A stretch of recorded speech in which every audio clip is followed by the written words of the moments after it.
Capítulo 13. La victoria.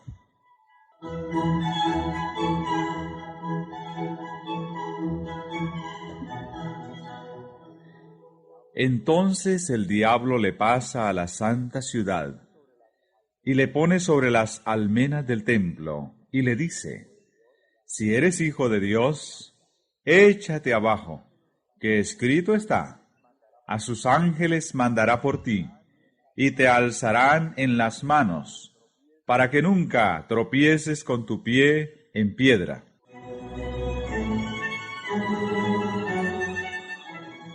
Satanás supone ahora que ha hecho frente a Jesús en su propio terreno.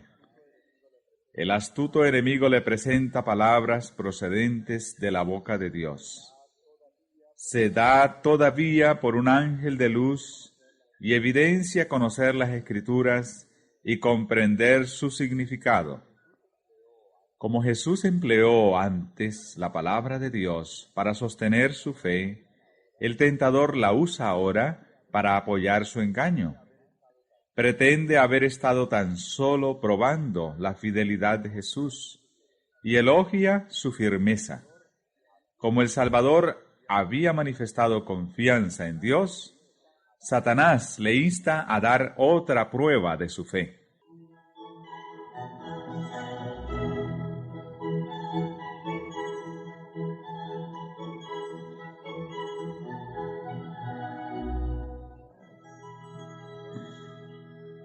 Pero otra vez la tentación va precedida de la insinuación de desconfianza.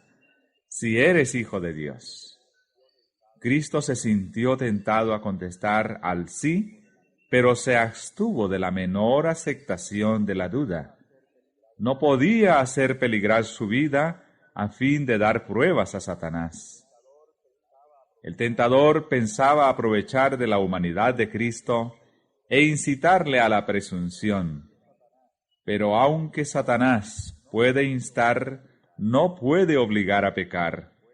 Dijo pues a Jesús: échate abajo, sabiendo que no podía arrojarle, porque Dios se interpondría para librarle.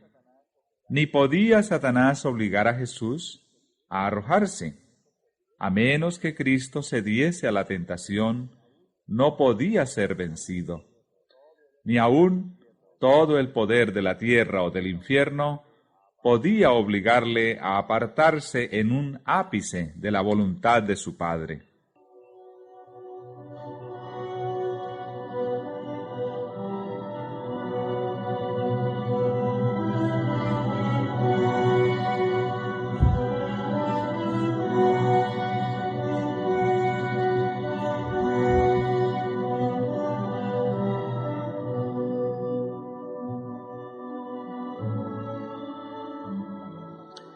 El tentador no puede nunca obligarnos a hacer lo malo. No puede dominar nuestra mente, a menos que la entreguemos a su dirección. La voluntad debe consentir y la fe abandonar su confianza en Cristo, antes que Satanás pueda ejercer su poder sobre nosotros. Pero todo deseo pecaminoso que acariciamos le da un punto de apoyo. Todo detalle en que dejamos de alcanzar la norma divina es una puerta abierta por la cual Él puede entrar para tentarnos y destruirnos. Y todo fracaso o derrota de nuestra parte le da ocasión de vituperar a Cristo.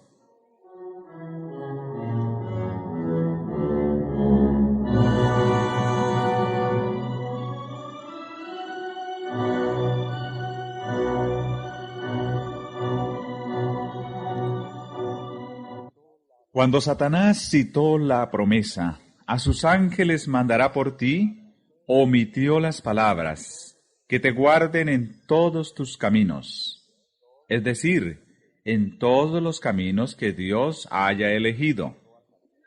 Jesús se negó a salir de la senda de la obediencia. Aunque manifestaba perfecta confianza en su Padre, no quería colocarse sin que le fuera ordenado en una posición que justificase la intervención de su Padre para salvarle de la muerte.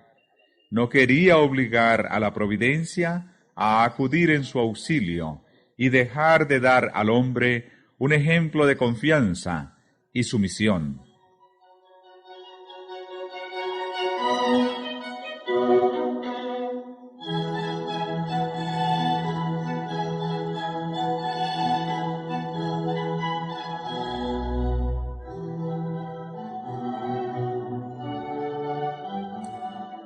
Jesús declaró a Satanás: escrito está además, no tentarás al Señor tu Dios. Estas palabras fueron dirigidas por Moisés a los hijos de Israel cuando tenían sed en el desierto, y exigieron que Moisés les diese agua, exclamando: ¿está pues Jehová entre nosotros o no? Dios había obrado maravillosamente en favor suyo. Sin embargo, al verse en dificultades, dudaron de él y exigieron pruebas de que estaba con ellos. En su incredulidad trataron de probarle. Satanás instaba a Cristo a hacer lo mismo. Dios había testificado ya de que Jesús era su Hijo. Y ahora pedir pruebas de que era el Hijo de Dios era dudar de la palabra de Dios, era tentarle. Y se podía hacer lo mismo al pedir lo que Dios no había prometido. Era manifestar desconfianza, en realidad tentarle. No debemos presentar nuestras peticiones a Dios para probar si cumplirá su palabra, sino porque Él la cumplirá. No para probar que nos ama, sino porque Él nos ama. Sin fe es imposible agradar a Dios, porque es menester que el que a Dios se allega, crea que le hay, y que es galardonador de los que le buscan.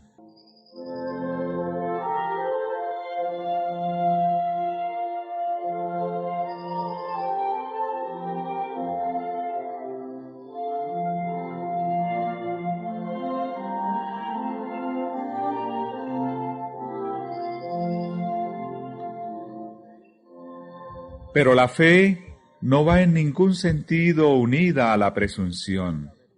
Solo el que tenga verdadera fe se halla seguro contra la presunción, porque la presunción es la falsificación satánica de la fe. La fe se aferra a las promesas de Dios y produce la obediencia. La presunción también se aferra a las promesas, pero las usa como Satanás, para disculpar la transgresión. La fe habría inducido a nuestros primeros padres a confiar en el amor de Dios y a obedecer sus mandamientos. La presunción los indujo a transgredir su ley, creyendo que su gran amor los salvaría de las consecuencias de su pecado.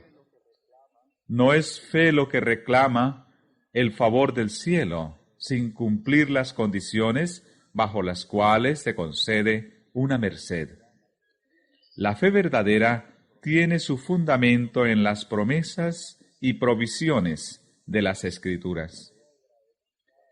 Muchas veces, cuando Satanás no logra excitar la desconfianza, nos induce a la presunción. Si puede hacernos entrar innecesariamente en el camino de la tentación, sabe que la victoria es suya. Dios guardará a todos los que anden en la senda de la obediencia, pero el apartarse de ella es aventurarse en terreno de Satanás. Allí, lo seguro es que caeremos.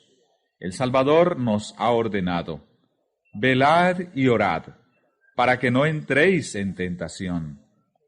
La meditación y la oración nos impedirían precipitarnos sin orden alguna al peligro, y así nos ahorraríamos muchas derrotas.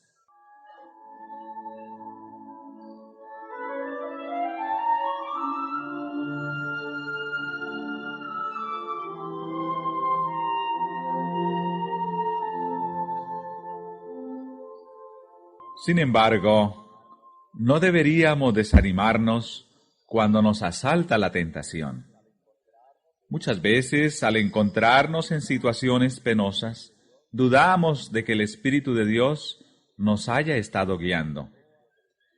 Pero fue la dirección del Espíritu la que llevó a Jesús al desierto para ser tentado por Satanás.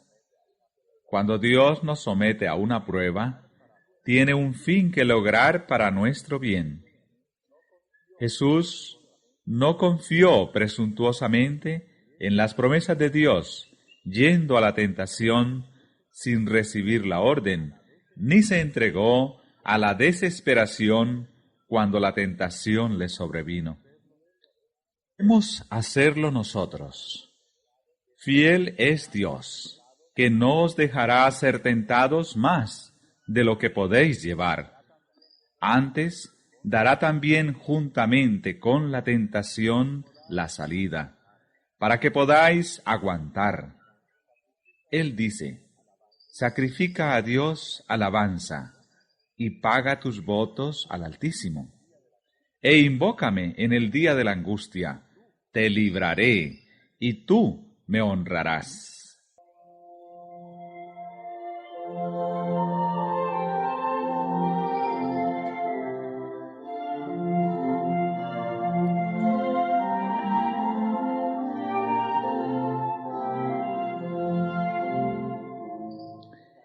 Jesús salió victorioso de la segunda tentación, y luego Satanás se le manifestó en su verdadero carácter, pero no le apareció como un odioso monstruo, de pezuñas hendidas y alas de murciélago. Era un poderoso ángel, aunque caído, se declaró jefe de la rebelión y Dios de este mundo.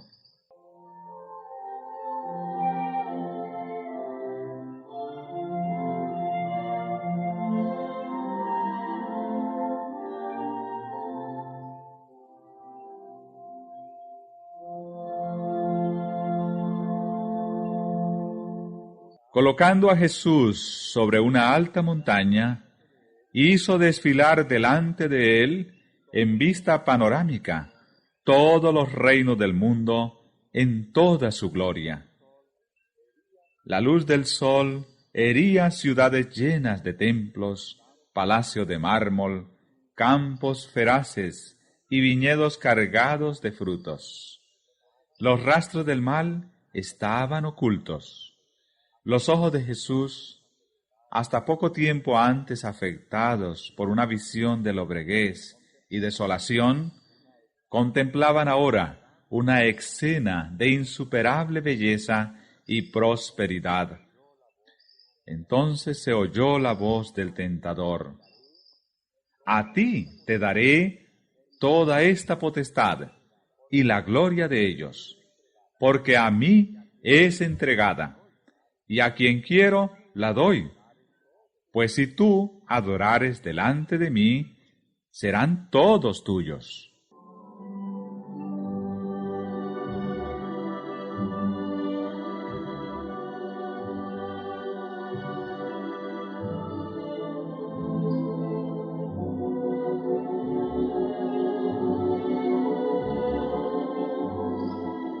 La misión de Cristo podía cumplirse únicamente por medio de padecimientos.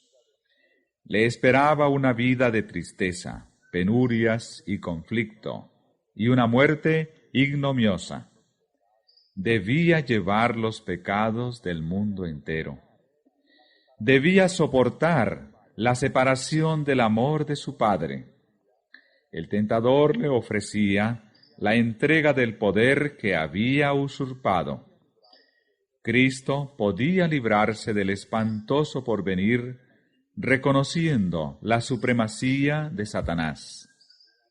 Pero hacerlo hubiera sido renunciar a la victoria del gran conflicto. Tratando de ensalzarse por encima del Hijo de Dios, era como Satanás había pecado en el cielo. Si prevaleciese ahora, significaría el triunfo de la rebelión.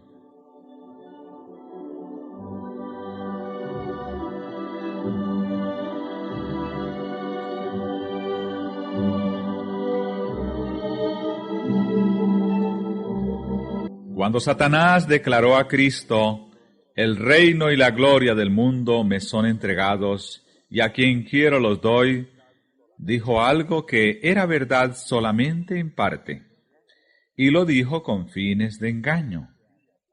El dominio que ejercía Satanás era el que había arrebatado a Adán, pero Adán era vicegerente del Creador. El suyo no era un dominio independiente. La tierra era de Dios y es de Dios, y Él ha confiado todas las cosas a su Hijo. Adán había de reinar sujeto a Cristo. Cuando Adán entregó su soberanía en las manos de Satanás, Cristo continuó siendo aún el Rey legítimo. Por esto el Señor había dicho al rey Nabucodonosor: el Altísimo se enseñorea del reino de los hombres, y a quien Él quiere lo da. Satanás puede ejercer su usurpada autoridad únicamente en la medida en que Dios lo permite.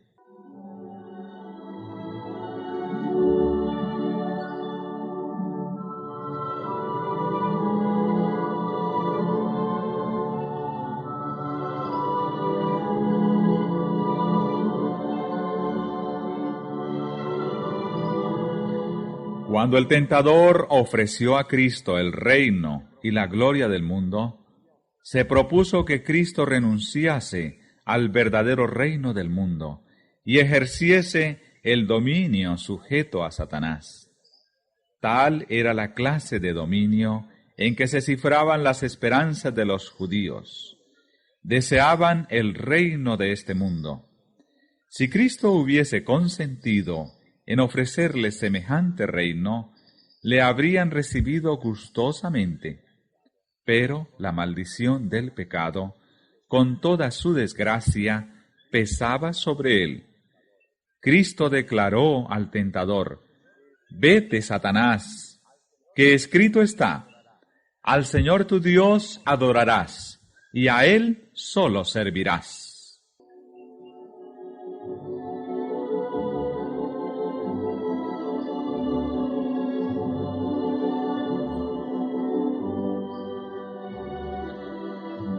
El que se había revelado en el cielo ofreció a Cristo los reinos de este mundo para comprar su homenaje a los principios del mal. Pero Cristo no quiso venderse. Había venido para establecer un reino de justicia y no quería abandonar sus propósitos. Satanás se acerca a los hombres con la misma tentación y tiene más éxito con ellos. Les ofrece el reino de este mundo a condición de que reconozcan su supremacía. Demanda que sacrifiquen su integridad, desprecien la conciencia, satisfagan su egoísmo. Cristo los invita a buscar primero el reino de Dios y su justicia.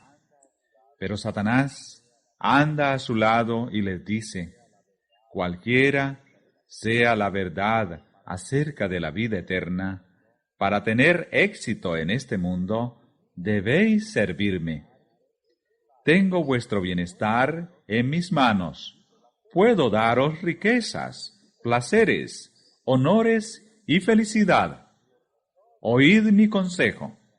No os dejéis arrastrar por nociones caprichosas de honradez o abnegación. Yo os prepararé el camino, y así multitudes son engañadas. Consienten en vivir para servirse a sí mismas, y Satanás queda satisfecho, al par que les seduce con la esperanza del dominio mundanal, conquista el dominio del alma. Pero él ofrece lo que no puede otorgar, lo que pronto se le quitará. En pago, la despoja de su derecho a la herencia de los hijos de Dios.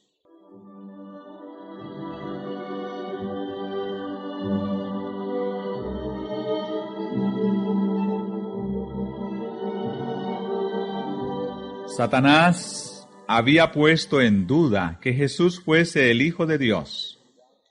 En su sumaria despedida tuvo una prueba que no podía contradecir. La divinidad fulguró a través de la humanidad doliente.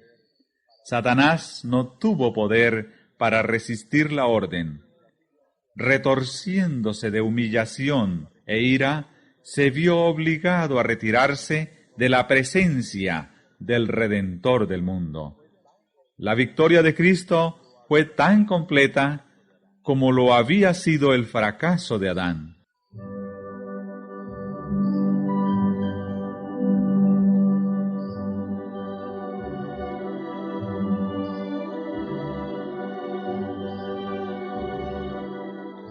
Así, podemos nosotros resistir la tentación y obligar a Satanás a alejarse. Jesús venció por la sumisión a Dios y la fe en Él.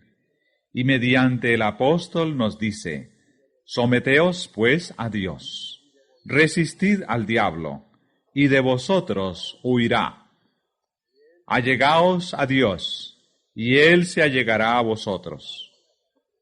No podemos salvarnos a nosotros mismos del poder del tentador. Él venció a la humanidad, y cuando nosotros tratamos de resistirle con nuestras propias fuerzas, caemos víctimas de sus designios. Pero torre fuerte es el nombre de Jehová. A él correrá el justo y será levantado. Satanás tiembla y huye delante del alma más débil que busca refugio en ese nombre poderoso.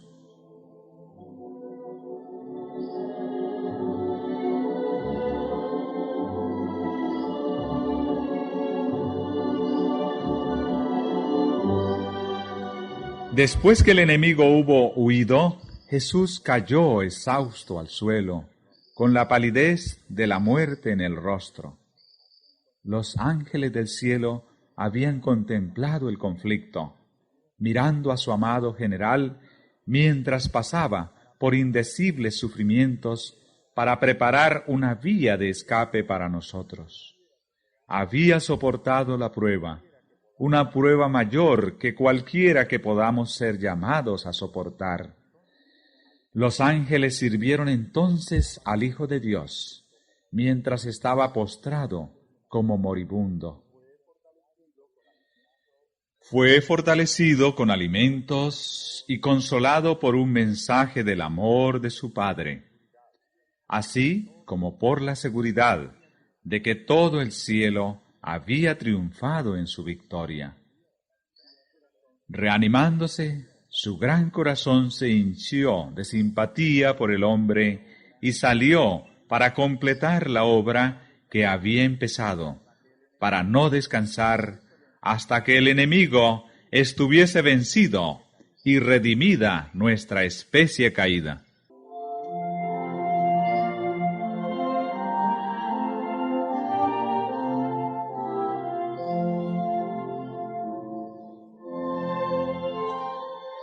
Nunca podrá comprenderse el costo de nuestra redención hasta que los redimidos estén con el Redentor delante del trono de Dios. Entonces, al percibir de repente nuestros sentidos arrobados las glorias de la patria eterna, recordaremos que Jesús dejó todo esto por nosotros, que no sólo se desterró de las cortes celestiales, sino que por nosotros corrió el riesgo de fracasar y de perderse eternamente. Entonces, arrojaremos nuestras coronas a sus pies y elevaremos este canto. Digno es el Cordero que ha sido inmolado de recibir el poder y la riqueza y la sabiduría y la fortaleza y la honra y la gloria, y la bendición.